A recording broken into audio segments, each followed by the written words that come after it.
Hi friends, welcome to our channel. இன்னைக்கு நம்ம செய்ய போற ரெசிபி என்னன்னு பாத்தீங்கன்னா ரசம் சாதம், தயிர் சாதம், வெரைட்டி ரைஸ்க்கு நல்ல பொருத்தமா சூப்பரா செய்யக்கூடிய ஒரு சைட் டிஷ் எப்படி பண்றதுன்னு பார்க்கலாம். நல்ல டேஸ்டா இருக்கும். கண்டிப்பா ட்ரை பண்ணி பாருங்க. இப்போ கடாய் ஹீட் பண்ணிட்டு 2 டீஸ்பூன் அளவுக்கு தேங்காய் எண்ணெய் சேர்த்திருக்கேன். இது கூட 2 பெரிய வெங்காயம் நல்ல பொடியா கட் பண்ணிட்டு சேர்த்துக்கோங்க. நல்ல பெரிய சைஸா எடுத்துக்கோங்க. இதுக்கு மெயினா வெங்காயம் அதிகமா சேர்க்கணும். இது கூட ஒரு பச்சை மிளகாய், ஒரு கொத்தளவுக்கு கருவேப்பிலை சேர்த்துட்டு கண்ணாடி பதம் வர வரைக்கும் வதக்கலாம்.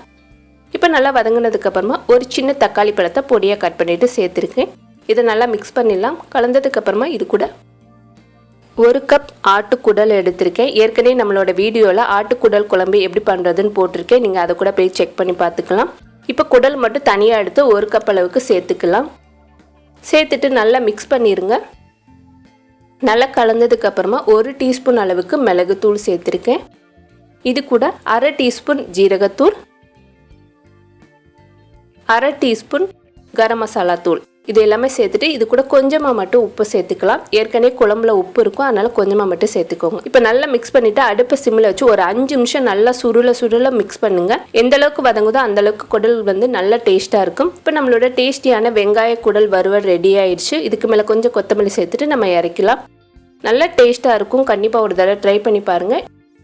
இந்த வீடியோ உங்களுக்கு பிடிச்சிருந்துச்சுன்னா லைக் பண்ணுங்கள், ஷேர் பண்ணுங்கள். மறக்காமல் நம்மளோட சேனலுக்கு சப்ஸ்கிரைப் பண்ணுங்கள். தேங்க்யூ.